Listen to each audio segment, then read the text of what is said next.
how can we trust either of you with our money when both parties got us into this global economic crisis?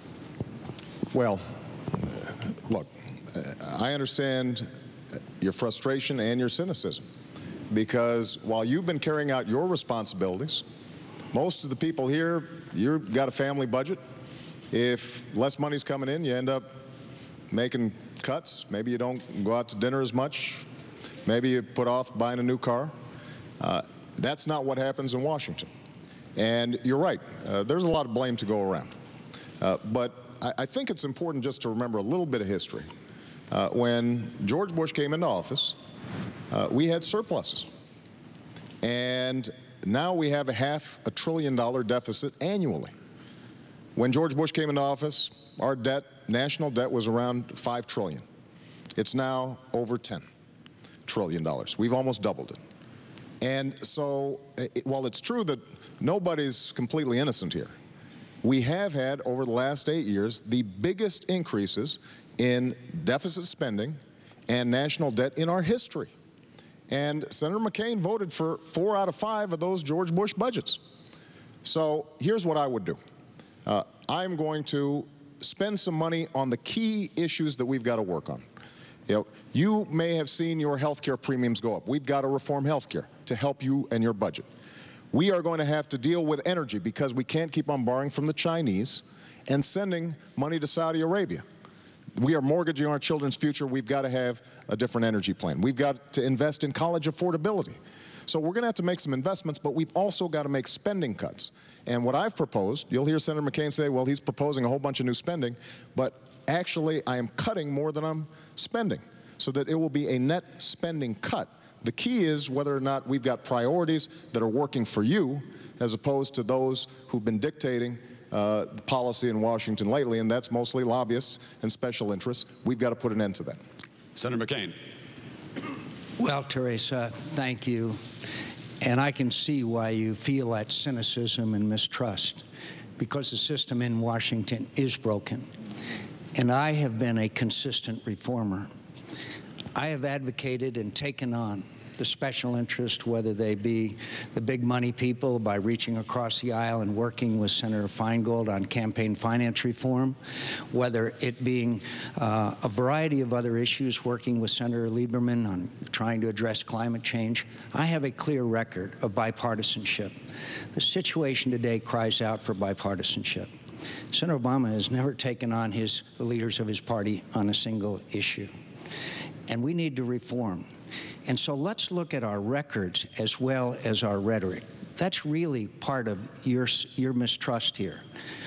And now I suggest that maybe you go to some of these organizations that are the watchdogs of what we do, like the Citizens Against Government Waste, or the National Taxpayers Union, or these other organizations that watch us all the time. I don't expect you to watch every vote. And you know what you'll find? This is the most liberal big spending record in the United States Senate.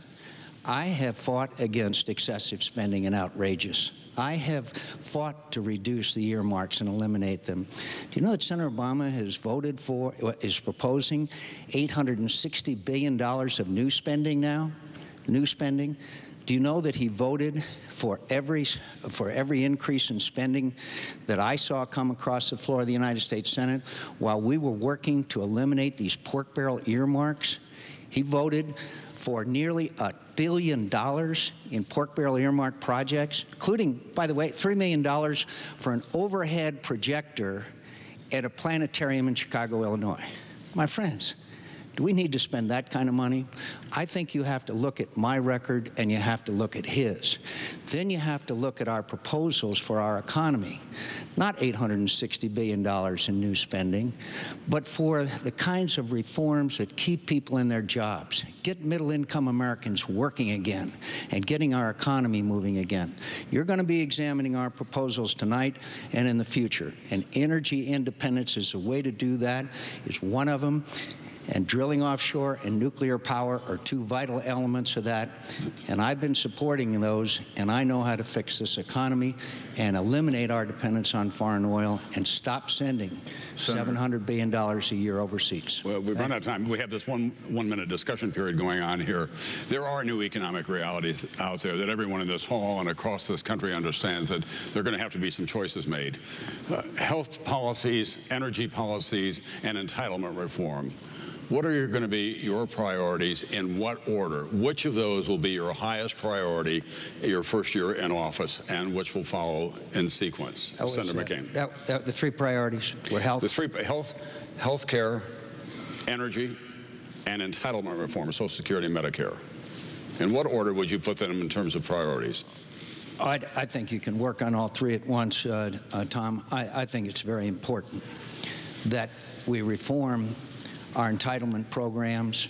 My friends, we are not going to be able to provide the same benefit for present-day workers that present-day retirees have today. We're going to have to sit down across the table, Republican and Democrat, as he did in 1983 between Ronald Reagan and Tip O'Neill. I know how to do that.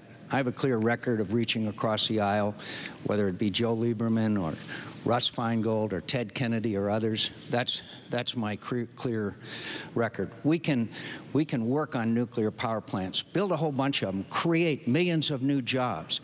We have to have all of the above. Alternative fuels, wind, tide, solar, natural gas, clean coal technology. All of these things we can do as Americans, and we can take on this mission, and we can overcome it. My friends, some of this $700 billion ends up in the hands of terrorist organizations. As far as health care is concerned, obviously everyone is struggling to make sure that they can afford their premiums and that they can have affordable and available health care. That's the next issue. But we can do them all at once. And we have to do them all at once. All three you mentioned are compelling national security requirements. I'm trying to play by the rules that you all established. 1 minute for discussion. Senator Obama, if you would give us your list of priorities. There are some real questions about whether everything can be done at once. We're going to have to prioritize, just like a family has to prioritize. Now, I've listed the things that I think have to be at the top of the list. Energy, we have to deal with today because you're paying $3.80 here in Nashville for gasoline, and it could go up.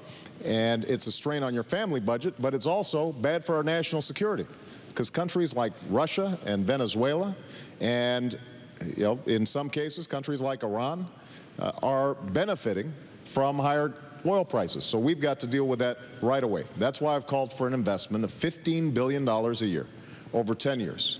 Our goal should be, in 10 years' time, we are free of dependence on Middle Eastern oil.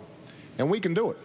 And when JFK said, we're going to the moon in 10 years, nobody was sure how to do it, but we understood that if the American people make a decision to do something, it gets done. So that would be priority number one. Healthcare is priority number two, because that broken healthcare system is bad not only for families, but it's making our businesses less competitive. And number three, we've got to deal with education so that our young people are competitive in a global economy. But just one point I want to make, Tom. Senator McCain mentioned looking at our records. We do need to look at our records. Senator McCain likes to talk about earmarks a lot, and that's important.